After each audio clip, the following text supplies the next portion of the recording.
humanidade. Mas louvo a Deus porque é Ele que nos enche, é Ele que nos dá graça. O povo é dele, a palavra é dele, a palavra vem dele, é por ele e para ele que eu e você está aqui.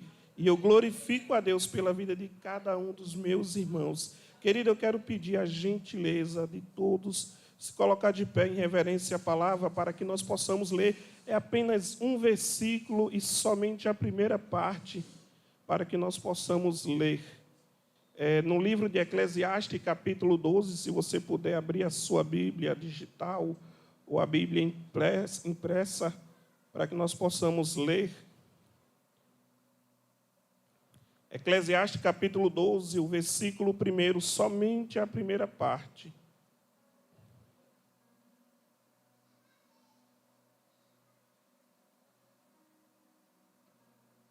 Diz assim a palavra do Senhor: lembra-te do teu Criador no dia da tua mocidade. Podem sentar, queridos, somente este versículo.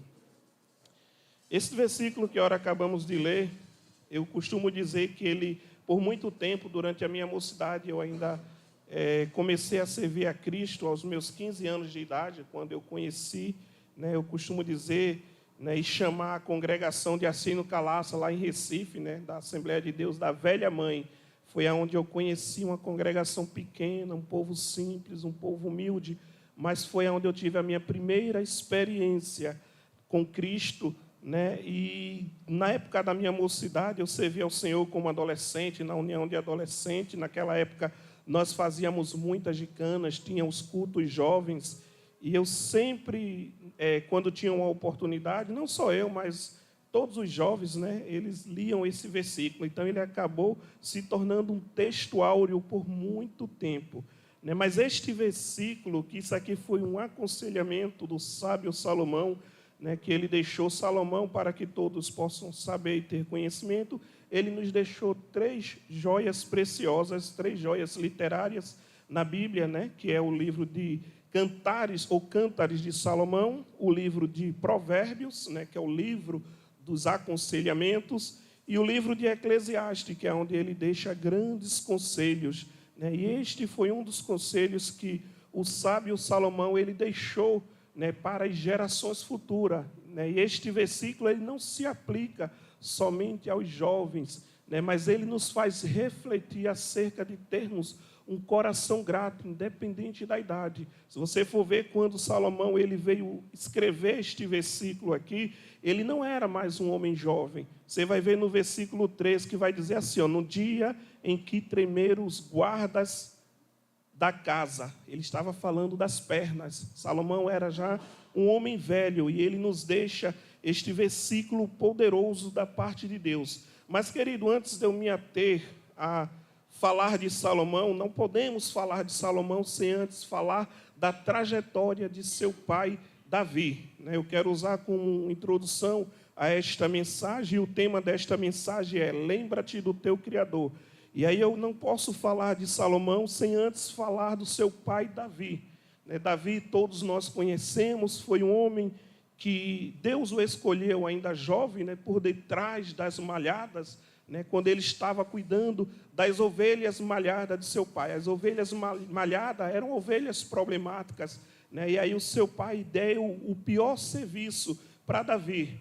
Mas o interessante, queridos, e eu glorifico a Deus por isso, é porque independente do ambiente que nós estejamos, Deus ele está sempre a nos observar. E ali por detrás das ovelhas malhadas, no pasto, quando Davi cuidava das ovelhas rejeitadas e desprezadas, Deus o observou, Deus o escolheu. E Deus levanta o profeta Samuel para que este venha ungir Davi como rei. Nós conhecemos toda a trajetória até que Davi ele venha sentar-se ao trono. E a história de Davi é incrível, a gente aprende muito com Davi. A gente, quando fala de Davi, a gente lembra daquela citação, o homem segundo o coração de Deus.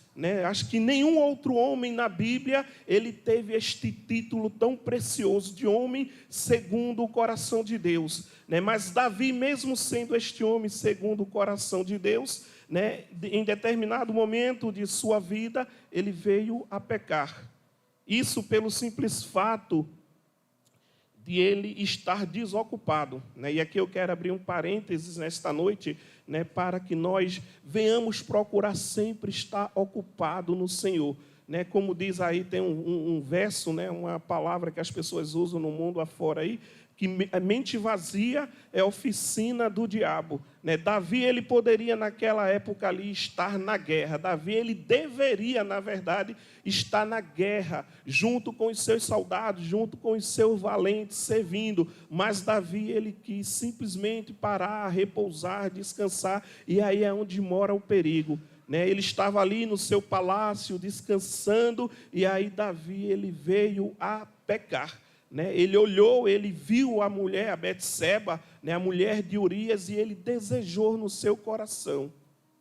E Davi veio a pecar. E nós conhecemos, né, o que fez ou o que aconteceu com Davi depois do pecado. Queridos, o pecado ele traz grandes consequências. Se ele atingisse somente a mim, mas ele não atinge só a mim, ele atinge a minha casa, ele atinge as gerações futuras, ele atinge as pessoas próximas. Nós vamos ver que quando Deus ele levanta o profeta Natã, né, para que este vá lá, porque Davi ele pecou, né, ele fez toda aquela artimanha depois que ele deitou-se, que ele viu e descobriu que a mulher estava grávida, ele manda chamar Urias da guerra para que Urias deite com a mulher, e aí ele vem a dizer que o filho é de Urias, e aí o plano dele não dá certo, porque Urias, um soldado valente, um soldado que tinha deixado amigos, tinham deixado pessoas, talvez até parentes lá na guerra, ele veio, mas a cabeça dele estava na guerra, ele volta para a guerra, e o plano de Davi não dá certo. Aí Davi vai e tem a brilhante ideia, veja o que é que o pecado, querido, ele leva. Ele tem a brilhante ideia de escrever uma carta. Ele entrega para Urias e pede que Urias entregue a Joabe, né, que era o general de guerra ali. E quando o Joabe recebe, ele lê o bilhete e lá está escrito, ó, este homem portador do bilhete, ele não pode voltar vivo. E aí Joabe coloca Urias de frente na batalha, né, e aí Davi ele articulou a morte de Urias. E agora está Urias morto, Davi muito bem posicionado, achando que o plano dele estava perfeito, achando, né, que nunca jamais seria descoberto. Mas aí a gente vai ver em um momento da vida de Davi, Davi dizendo, ainda que eu suba no mais alto monte, o Senhor ali está. Ainda que eu desça no mais profundo abismo, o Senhor também ali estará. Por quê? Porque Deus levanta o profeta Natã. E este profeta, ele vai até Davi, mas ele não estava indo profetizar para um homem qualquer. Ele estava indo profetizar para um rei. Davi era um homem, como eu disse aqui, segundo o coração de Deus. Então, Natã, ele teve que criar uma estratégia. Ele era profeta, ele não podia se acovardar. Ele tinha que entregar o que Deus colocou no seu coração. E aí Deus levanta o profeta Natã, ele vai se apresentar até Davi. Ele chega diante de Davi e conta uma história. Olha, rei, aqui no teu palácio existe um homem que é muito rico, ele tem mais de 1000 ovelhas, e o seu vizinho tem apenas uma ovelha, e este homem recebeu a visita de um viajante, e ele pegou a única ovelha deste homem, e aí ele foi lá, matou a ovelha, serviu para o seu visitante, também matou o homem. E aí, meu amigo, quando Davi ouviu aquela história, Davi, ele pronunciou a própria sentença para ele, porque ele disse, pague este homem 4 vezes mais. E aí, quando Davi ele pronuncia a sentença, sem saber que tratava-se dele, o profeta Natã, com autoridade divina, olha para ele e diz, rei, este homem é tu. E sabe o que é que eu acho lindo, queridos, da parte de Davi? É porque Davi ele não procurou transferir culpa. Davi ele simplesmente olhou e disse, pequei. E a gente vai ver, acho que no Salmo 51, se eu não me engano, né, quando Davi, ele faz um clamor ao Senhor, dizendo, olha Deus, tira o reino, tira o poder, tira tudo de mim, só não retire de mim o teu Espírito Santo, porque Davi, ele entendia que a presença de Deus, a presença o qual ele carregava já há muito tempo, era muito importante para o seu ministério, mas Davi, ele não transferiu culpa, ele assumiu a responsabilidade. E quando ele disse que este homem pague 4 vezes, nós vamos ver Davi, ele sofrendo, ele tendo 4 perdas no meio da sua família. Davi, queridos, ele teve 20 filhos, somente uma mulher, né? Dos 20 filhos, ele só teve uma mulher, uma princesinha. Eu imagino Davi, né, passeando no palácio com Tamar, contando histórias lindas, histórias incríveis para Tamar. Era a princesinha dele. Imagina aí uma família, o cara ter 19 filhos homens e somente uma mulher. Então, a Tamar era a princesinha de Davi. Mas aí Davi teve a primeira perca, que foi a perca moral de Tamar. A Bíblia vai contar a história que Tamar ela foi abusada sexualmente pelo seu irmão Aminon. E aí Aminon, primeira perda, Tamar, perda moral de sua filha Tamar. A segunda perda que Davi teve foi a morte do seu filho Aminon, este que tinha estuprado a sua filha. Absalão, tomado de ira, né, a Bíblia vai dizer que ele simplesmente matou o seu irmão.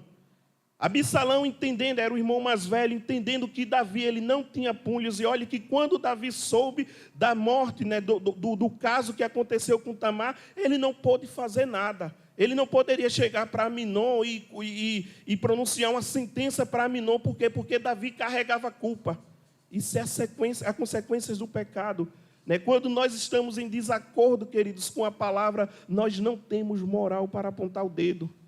Quando Absalão vai lá e mata Aminon, Davi também não pode fazer nada, porque Davi ele tinha colocado Urias na batalha de frente para que este morresse, então Davi também não tinha moral. E aí nós vamos ver, né, Absalão, ele dá um golpe de estado, ele vê que Davi não tinha moral para cuidar do reino, ele simplesmente expulsa Davi do seu reino. E aí Aminon, vai Davi com os seus valentes, tudinho, né? Davi ele foi acolhido pelo Maqui, o mesmo que cuidou de Mefibosete, né? Teve uma época que Maqui, ele recebeu o rei Davi em sua casa, ele deu pão, ele deu água a Davi, enquanto Davi estava ali, né? E aí depois Davi ele tem uma outra notícia, né? Que é da terceira perda, agora o seu filho Absalão, que foi morto pelo seu amigo Joabe.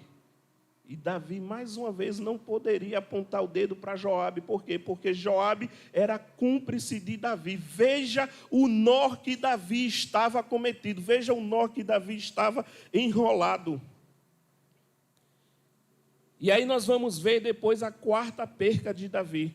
Né? Porque aí depois que Davi tem essas perdas, a Betseba, ele vem ter um filho, né? O filho nasce tudinho, mas o menino adoece. E aí Deus, ele mesmo tendo perdoado Davi, né, ele vai dizer que a espada não sairia da casa de Davi, e Davi vai ter a quarta perda, né, que é o seu filho. E aí depois desta perda, Davi ele vai ter uma oportunidade, né, de ter mais um outro filho. E aí vem o nascimento de Salomão. E aí eu quero começar a pregar. Salomão nasce. E a história vai dizer que Davi, já velho, já cansado, já fatigado, já chegando ali nos seus últimos dias, ele tinha uma preocupação. Ele carregava um fardo pesado. Por quê? Porque ele sabia que Salomão, mesmo sendo fruto de uma relação que para ele parecia normal, né, para muitos ali no palácio era fruto de um pecado. Por quê? Porque Betseba era uma mulher a qual Davi ele não poderia ter se envolvido. E Davi ele vai se envolver com Betseba, ele tem Salomão, e ele tinha preocupação. Por quê? Porque ele entendia que quando ele morresse, o filho que viesse a reinar em seu lugar, ele pegaria Salomão, ele pegaria Betseba e acabaria com a vida dele. E Davi, num ato de desespero, Davi no último ato de sua vida, ainda quando estava vivo, a Bíblia vai dizer que ele chama todos os seus filhos para poder abençoar, e por último ele chama Salomão e Betseba. E aí Davi, nós vamos ver Davi ele chamando Salomão. Salomão tinha entre 8 e 18 anos, ele chama Salomão, ele coloca a mão de Salomão preso sobre a sua coxa e na cama junto ali, e ele faz o último clamor. Ele diz: olha Deus, esta criança não é culpada pelo meu pecado, a mãe dele não é culpada, foi eu que pequei, fui eu que errei, Senhor. E depois que eu morrer, vão matar esta criança, vão matar esta mulher. E eu quero, Pai, te pedir que o Senhor, depois que eu parta desta vida, coloque Salomão para reinar em meu lugar. Não podia. Por quê? Porque Salomão, ele além de ser o último filho, era filho fruto do pecado. Mas, queridos, Deus ele não trabalha com a ótica humana. Deus ele não trabalha, né? E às vezes é preciso quebrar protocolo. E precisamos, e eu digo novamente, Davi, ele não era um homem normal. Davi, ele tinha frutos, ele tinha galardão guardado pelo trabalho que ele tinha prestado. E a Bíblia vai dizer que Deus simplesmente atende a Davi. E aí Salomão começa a reinar entre 8 e 18 anos de idade. Não se sabe a idade exata que ele começa a reinar, mas ali começa Salomão a fazer o seu reinado. E o que eu acho lindo, queridos, no primeiro ato de Salomão, é que ele chama os seus servos, e aí ele diz, olha, o que é que nós temos? Por quê? Porque Absalão tinha dado um golpe de Estado, e ele tinha quebrado o reino, o palácio estava quebrado. Ele tinha dado um prejuízo imenso. E aí Davi chama os seus servos, faz um inventário e diz, olha, o que é que nós temos aqui no palácio? E aí as pessoas chegam e dizem, olha, rei, nós só temos aqui 1000 bois. Não eram 1000 vacas. Se fosse vacas, podia extrair o leite, podia fazer um queijo, podia vender e aí levantar dinheiro, mas era boi. E aí Davi diz, tudo bem, é estes 1000 bois que eu vou usar. E a Bíblia vai dizer que Davi, ele oferece 1000 holocaustos ao Senhor. 1000 holocaustos. E a Bíblia vai dizer que no mesmo dia que Davi ele apresenta e oferece ao Senhor 1000 holocaustos, Deus ele vai se apresentar diante de Salomão. E aí Deus se apresenta diante de Salomão e diz, Salomão, eu estou feliz com a tua atitude, Salomão, e eu vim aqui para poder te oferecer o que você quiser. Peça-me, Salomão, o que você quiser que eu te darei. E aí Salomão, ele nos dá uma outra grande lição. Salomão, ele poderia pedir riqueza, ele poderia pedir qualquer tipo de coisa, mas a Bíblia vai dizer que Salomão, ele pediu simplesmente sabedoria. E isso, meu irmão, mexeu com o ego de Deus. Por quê? Porque eu já disse aqui uma vez, ninguém ganha de Deus em generosidade. Se você oferece a Deus 10%, Ele vai te devolver 100. Se você oferece a Deus 100, Ele vai te devolver 1000. Se você oferece a Deus 1000, Ele vai te oferecer 10.000, porque ninguém ganha de Deus em generosidade. E aí Deus, ele dá a Salomão sabedoria, ele dá a Salomão riqueza, ele dá a Salomão, irmãos, coisas incríveis. Não houve na história da Bíblia nenhum reino mais poderoso do que o reino de Salomão. Não houve, não houve. E aí Salomão, ele começou a fazer uniões, né? A gente, durante muito tempo, né, chamou Salomão de sádico sexual, porque o cara ele veio ter 700 mulheres e 300 concubinas, mas na realidade, as 700 mulheres que Salomão ele veio a ter, eram nada mais, nada menos que uniões políticas. Ele precisava dessas uniões, não foi à toa que ele se tornou ou teve o reino mais poderoso. E as 300 mulheres era porque como ele não se realizava com as 700, ele tinha que se aventurar com as 300 mulheres. Mas existia uma mulher que Salomão era apaixonada, e esta ele não poderia se envolver. E ela se chama Sulamita. Antes de falar dessa paixão de Salomão, eu quero falar aqui sobre as 3 fases da vida de Salomão, para que nós possamos compreender. A primeira fase de Salomão, e esta envolve um pouco da história da paixão dele, é a juventude. No livro de Cantares de Salomão, quando ele expõe suas emoções e paixões, né? Salomão, ele era um cara apaixonado, Salomão, ele era um cara que amava. Se você for ver, inclusive no Conselho de Nicéia, alguns séculos atrás, os nossos irmãos antigos, nossos pais da fé, eles quiseram excluir o livro de Cantares de Salomão, porque eles julgavam que o livro de Cantares de Salomão era um livro erótico. Se você for ver aqui, você vai ver, por exemplo, aquele versículo, que Salomão ele diz, ele escreve para a Sulamita, que ele desejava beber vinho na taça do seu umbigo. E aí tinha outro versículo que ele fala da uva, e aí não precisa dizer o que é que se fazia com a uva. Então, por conta destes versículos, os nossos pais antigos, eles quiseram excluir o livro de Cantares de Salomão. Mas aí, queridos, existe um versículo poderoso, e foi este versículo que fez com que o livro de Cantares de Salomão, ele permanecesse até os dias de hoje. Lá em Eclesiastes, se puder colocar aqui, Eclesiastes capítulo 6, o versículo 10, Salomão, uma vez ele foi conversar com Deus, porque, como eu falei aqui, tinha a Sulamita. A Sulamita era a rainha de Sabá, né? E era uma mulher que ele não poderia se envolver politicamente nem sexualmente, muito embora de forma legal, né? Ele não poderia. E aí Salomão, ele não tinha com quem conversar. Ele lembra do conselho que o seu pai Davi, ele deu: olha, Salomão, sempre que você precisar de um conselho, sempre que você precisar de uma orientação, converse com Deus. E aí eu imagino Salomão jovem, muito jovem, bonito, na sua escrivaninha, ele sentado ali, conversando, e aí Deus se apresentando diante dele. E Salomão, ele com a sua simplicidade e humildade, ele começa a falar da sua paixão sobre a Sulamita. Olha, existe aqui uma mulher muito linda, Senhor. E aí ele começa a falar das curvas do corpo dele, da cor de sua pele, que era milenar, né? Algumas pessoas dizem que milenar é negra como carvão, outros dizem que ela era simplesmente uma negra, né? Mas Salomão descreve esta mulher como uma mulher mais bela de sua época. Ele diz: olha, eu me envolvi com 1000 mulheres, eu conheço todas as virgens do palácio, mas nenhuma é tão linda como esta mulher Sulamita. E aí Deus olha para Salomão e diz: olha, Salomão, baixa a bola aí, querido, baixa a bola aí, porque existe uma mulher mais bonita. Não, Senhor, não existe, existe, e eu vou te mostrar. E aí a Bíblia vai dizer em Eclesiastes, capítulo 6, versículo 10. Quem é esta? Eclesiastes 6, 10? É o que está aqui?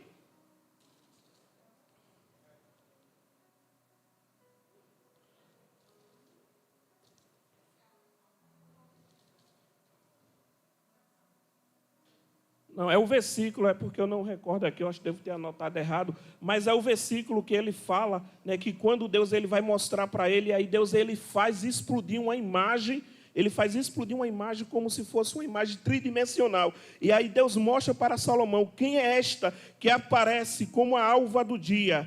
Quem é esta formosa com a lua? Aí Salomão ele pisca o olho novamente. Quem é essa? Cantares 6 e 10, não é isso? Cantares 6 e 10. E aí ele vai ver novamente e vai dizer: quem é esta que aparece brilhante como o sol? Quem é esta que aparece formidável como um exército de bandeiras? Deus ele mostrou para Salomão a mulher mais linda e mais perfeita de toda a época. E Salomão, querido, ele morreu sem saber quem é aquela mulher. Imagina aí, um homem mais sábio do mundo. Ele simplesmente partiu sem ter essa resposta. E aí, se você for ao céu antes de mim, né, se Deus ele permitir que você chegue lá, e aí você encontrar Salomão lá, você procure, você se apresente diante dele e diz: olha, Salomão, eu sou da geração futura aí, da geração atual, e deixa eu te dizer, Salomão, eu estive lá na igreja Ágape em Natal, estava Jadiael pregando lá um dia, e aí ele nos trouxe uma revelação, e Salomão vai dizer assim: como assim revelação? Eu fui o homem mais sábio. Aí você vai dizer: Salomão, lá no Evangelho Novo está escrito que as coisas que Deus não revela aos sábios, Ele revela aos pequeninos. Glória ao nome de Jesus. E aí você vai dizer: Salomão, eu vim aqui trazer a revelação. Lembra da vez que você foi conversar com Deus sobre a Sulamita e começou a descrever ela assim, assim. Aí ele vai dizer: sim, sim. O que quer dizer? Salomão, eu vim aqui dizer para você de quem Deus estava falando. E aí você vai estufar o peito, você vai estender as mãos para Salomão e vai dizer: Salomão, quer saber quem é aquela? Quando ele perguntar, você vai dizer: prazer, Salomão, sou eu. Salomão, Deus estava falando da igreja futura, que iria explodir, que iria fluir em séculos futuros, Salomão. Quem é esta que aparece como a alva do dia? A alva do dia, querido, nada mais é que a explosão de um clarão depois de uma noite escura. Deus estava simplesmente falando para Salomão: Salomão, é a minha igreja que vai fluir em séculos futuros. A gente vê 400 anos Deus calado, mas quando vem o nascimento de Cristo, a igreja fluindo no céu. Quem é esta, Salomão? Quem é essa tão formosa como a lua, queridos? A lua, ora ela está escura, a lua, ora está minguante, ora está crescente, ora às vezes nós nem vemos por causa de uma nuvem. Se o tempo estiver ruim, vai cobrir. Mas quando o tempo ruim passar e o céu clarear, nós vamos ver a lua novamente brilhando forte, linda e formidável. Era a forma de Deus dizer: Salomão, a minha igreja, ela não vai perder batalhas. Deus estava falando de você. Deus estava falando de você. Quem é esta? Brilhante como o sol. Brilhante como o sol, querido. A igreja, ela recebe o sol da justiça. Quem é esta? Formidável como um exército com bandeiras. Formidável como um exército com bandeiras. Diga comigo: formidável como um exército com bandeiras. E aí eu demorei para poder entender, e aí estudando, pesquisando, para poder trazer esta palavra, eu entendi, por exemplo, hoje nas guerras atuais, quando um exército, ele vai, por exemplo, se o Brasil, ele for representar qualquer guerra nos países afora, ele pode pegar os melhores soldados de vários estados para poder representar o Brasil, e os soldados, eles não vão levar as bandeiras de seus respectivos estados, mas vai levar a bandeira do seu país. Se o Brasil está em guerra, ele vai levar a bandeira do Brasil. Se os Estados Unidos está em guerra, ele vai levar a bandeira dos Estados Unidos. E aí, toda vez que um exército ele vai, isso é desde os tempos antigos, toda vez que um exército ele vai para a guerra, toda vez que um exército ele vai para a guerra, quando ele volta da guerra, ele volta trazendo consigo a bandeira do seu país e a bandeira do país que perdeu, do país derrotado. Era a forma de Deus dizer para Salomão: Salomão, a minha igreja, ela jamais sairá derrotada. A minha igreja, ela jamais vai perder, Salomão. Quem é esta que aparece formidável como a lua? Quem é esta que aparece como um exército de bandeira? Jesus certa vez disse para Pedro: tu és Pedro, e sobre esta pedra edificarei a minha igreja. Deus estava falando para Salomão sobre a igreja futura. Louvado e engrandecido é o nome do Senhor Jesus. Louvado e engrandecido é o nome do Senhor. Mas Salomão, ele teve fases. Eu falei aqui da primeira fase, da fase da juventude. E a gente vai ver agora uma segunda fase de Salomão, que é ele já um homem mais maduro. É um homem que já teve algumas experiências. Por exemplo, tem uma passagem, acho que é em Provérbios ou em Eclesiastes, que Salomão, ele chega a dizer que é melhor ir para um velório do que para uma festa. Imagina aí se eu chegar para o João Pedro, meu filho tem 17 anos, e dizer: João Pedro, hoje nós não vamos para uma festa, nós vamos para um velório, porque é muito melhor. Ele ia me chamar de louco. Mas isto era o conselho que Salomão ele estava dizendo, e ele não estava errado. Ele estava simplesmente nos ensinando. Quando nós vamos para um velório, por exemplo, de alguém que morreu num acidente de carro, de moto, e nós dirigimos ou pilotamos moto, quando nós voltamos para casa, nós voltamos mais reflexíveis. Se a gente vê um sinal vermelho, a gente para. Se a gente vê lá uma plaquinha de pare qualquer coisa, a gente costuma andar em 70, 80, a gente já vai ali no limite da via. Então era isso que Salomão ele estava ensinando. Ele estava nos ensinando a refletir. Ele disse: olha, se eu estiver numa festa, ou se você estiver numa festa, você não vai ter a visão, ou então o pensamento, ou não vai pensar no futuro, não vai pensar, ou planejar para o futuro, mas no velório você reflete. Era isto que ele estava dizendo. E esta é a fase de um homem mais maduro. Esta é a segunda fase da vida de Salomão. E a terceira fase da vida de Salomão, queridos, é ele já velho, já maduro, como nós lemos aqui, quando ele nos dá este conselho: lembra-te do teu Criador nos dias da tua mocidade, antes que venham os maus dias e cheguem os anos dos quais venhas a dizer: não tenho neles contentamento. Aqui Salomão ele já não era mais aquele cara jovem, ele já não era mais aquele cara bonito. Eu imagino Salomão na frente da mesma escrivania, se olhando no espelho, sua pele enrugada. Ele já era um cara velho, Por isso que vai dizer aqui: no dia que tremeram os guardas da casa e se curvaram os homens fortes. Ele estava falando das pernas. Salomão ele já não tinha tanta sustentabilidade. E ele estava nos dando esse conselho para que nós venhamos a lembrar do Senhor, independente das lutas, independente das circunstâncias, independente das dificuldades. Agora, sabe qual é o problema, querido, de muitas das vezes nós não lembrarmos do Senhor, nós não lembrarmos, sabe, das palavras que é profetizada, das palavras que é proferida aqui.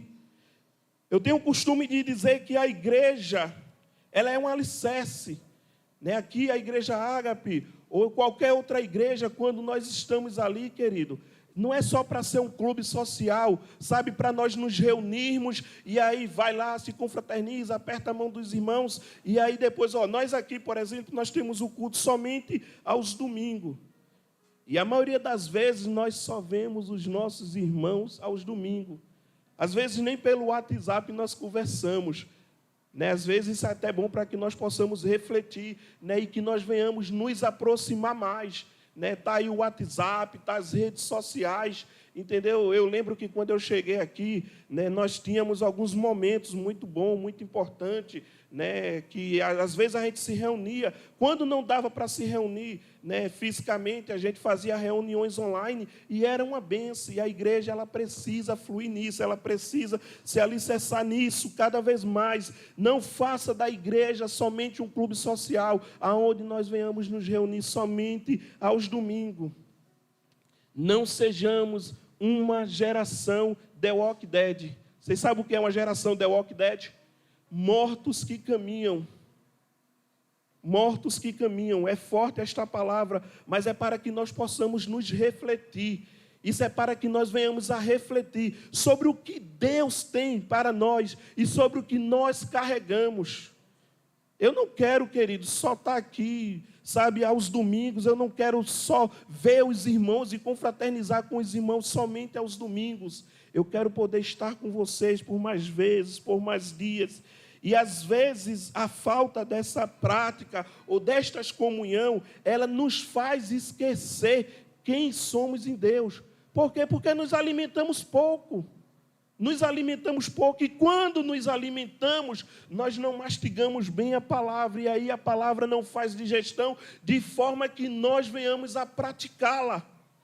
Mas eu vim aqui, queridos, declarar para vocês algumas citações para que você saiba quem você é em Deus. E aí você não ande que nem Guiné, porque às vezes, irmãos, nós nos achamos em situações tão difíceis, tão opressoras, sabe? E achamos ou nos julgamos incapazes de vencer determinadas barreiras. Mas deixa eu te falar, existe na Bíblia, eu já citei aqui, vou citar novamente, 32.270 promessas declaradas sobre a minha e sobre a tua vida, declaradas sobre a minha e sobre a tua casa. O fato de nós caminharmos às vezes fraquinho, irmãos, é porque nós esquecemos quem somos em Deus. Mas eu quero declarar algumas citações para você. 1 Tessalonicenses 1,4 está escrito que você é escolhido por Deus. Em 2 Timóteo 1,9 você é chamado por Deus.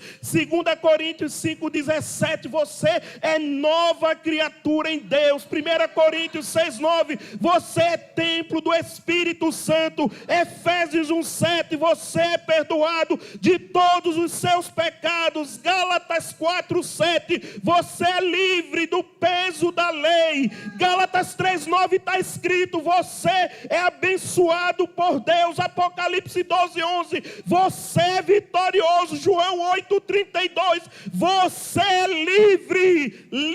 Efésios 6,10 está escrito você é fortalecido todos os dias da sua vida. 1 Pedro 1,2 você é curado pelas feridas de Jesus. Romanos 8,1 você é livre de toda condenação. Romanos 8,17 você é herdeiro de Deus. Diga para o seu irmão, diga para a sua irmã, você é herdeiro de Deus. Você é herdeiro de Deus. Agora, para estremecer o inferno, Romanos 8,37 você é mais que vencedor. Querido, nós carregamos estas promessas. Nós carregamos essa promessa. Você é escolhido por Deus. Você é escolhido, queridos, não é pouca coisa. Não é pouca coisa ser escolhido pelo Eterno. Ele me chamou e te chamou para um propósito. Ele me chamou e te chamou para incomodar o inferno. Não sejamos crentes quietos. Não sejamos crentes conformados. Vamos atender ao ídolo do Senhor. Você é chamado por Deus. Você é chamado.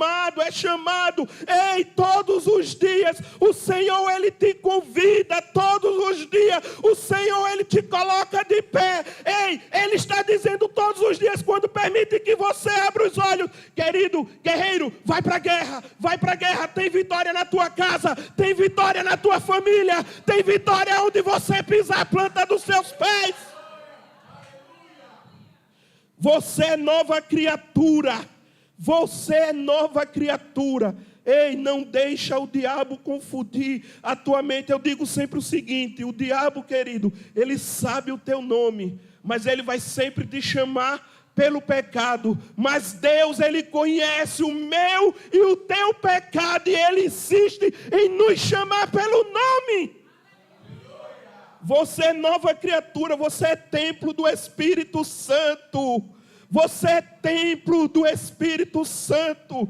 Hoje de manhã estive num culto, querido, maravilhoso, e eu recebi uma palavra. Eu estive refletindo sobre algo muito importante. Eu digo, meu Deus, eu nunca parei para imaginar, né? E aí a gente tem o costume, por exemplo, de lembrar sobre a morte de Cristo, de lembrar sobre a crucificação de Cristo, sobre o nascimento de Cristo, mas nunca foi comemorado a ascensão de Cristo. A ascensão, sabe, depois que Ele ressuscitou, a Bíblia vai dizer que Ele passou 40 dias junto com os servos, com os discípulos ali, até Ele assentar aos céus. E querido, depois que Cristo, Ele assentou-se aos céus, estava concluído o plano de salvação, para que eu e você estivesse aqui.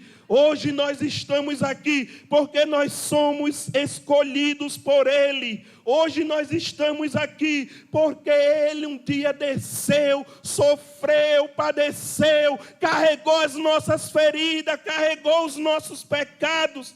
E somente através do sacrifício dEle foi possível você estar aqui nesta noite. Então abre a tua boca em glorificação ao Senhor dos Exércitos, porque você é livre, você é vitorioso. Ei, nenhuma condenação há para os que estão em Cristo Jesus. Você é fortalecido todos os dias. Todos os dias, querido, você é fortalecido. Então, toda vez que vier um pensamento de, eu estou fraco, eu não aguento, eu não suporto, lembre-se dessa palavra. Você é fortalecido todos os dias. Você é curado pelas feridas de Jesus. Doença vai vir, problemas de saúde vai vir, mas eu preciso entender que Ele levou sobre si todas as nossas enfermidades. Eu estive num congresso aos 15 dias atrás e foi ministrada uma palavra poderosa, né, e foi aconselhado a nós fazermos, a nós aprendermos a fazer orações de forma conclusivas. E a Bíblia fala que às vezes nós pedimos e não recebemos porque não sabemos como pedir. Então, quando você for orar, quando você for conversar com Deus, converse com Ele de forma conclusiva, sabe, dizendo para Ele os seus anseios, as suas necessidades, querido. É normal, mas Ele já sabe, Ele sabe, mas Ele quer ouvir da minha e da tua boca. Então, toda vez que você for conversar com Deus, seja conclusivo. Você é livre de toda condenação. Você é herdeiro de Deus. Veja que palavra maravilhosa. Romanos 8,17. Você é herdeiro de Deus. Meu irmão, se vocês pudessem imaginar o que é que está preparado para a minha e para a tua vida.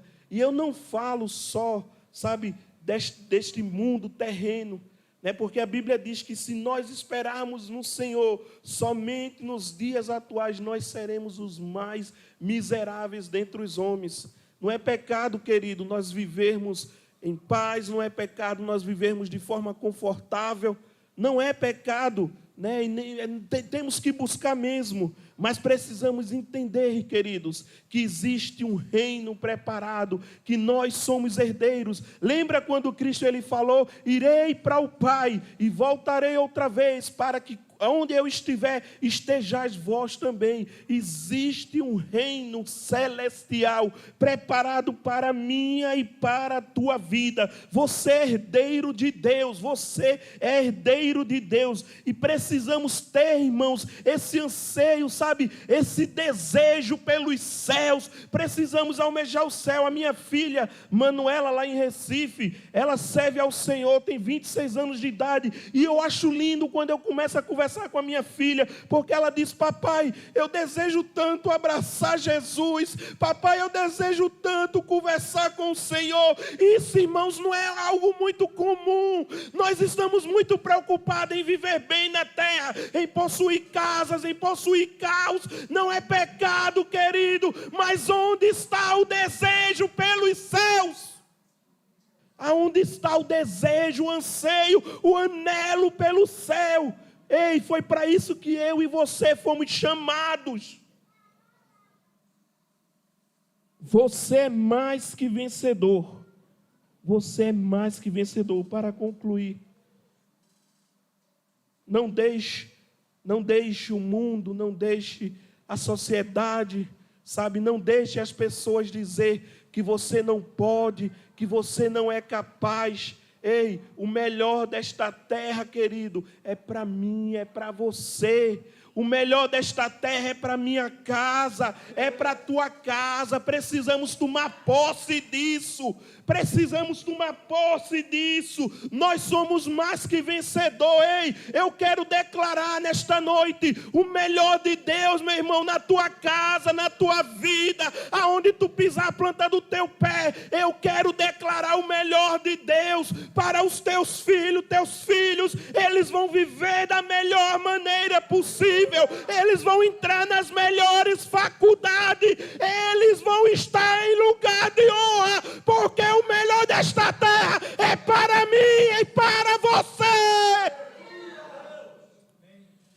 Precisamos entender, querido, e uma vez que nós compreendermos sobre as promessas e nós declararmos dia após dia sobre a nossa vida, sobre a nossa casa, sobre os nossos filhos, sobre os nossos amigos, sobre os nossos colegas, sobre o nosso trabalho, vamos viver dias melhores, vamos viver mais suave, compreendendo que é Ele quem faz tudo por nós.